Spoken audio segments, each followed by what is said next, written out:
Hello mga ka-loves! For today's video ay samahan niyo ako.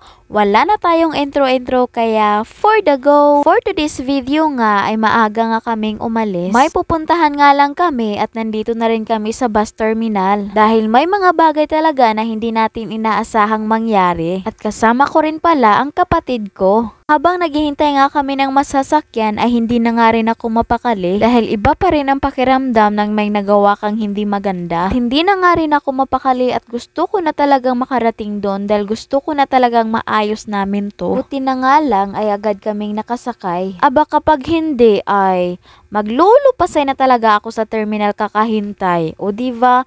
For the actress yarn. For today's video nga ay nakarating na nga kami. Hulaan ko, nagtataka rin kayo kung saan talaga kami pupunta. O diba? Dito lang yan sa Alpha Gadget Shop. Di yan sponsored, truly recommended lang talaga. O saan ka pa? Go na! Kaya napalis nga ako ng maaga at napraning bigla.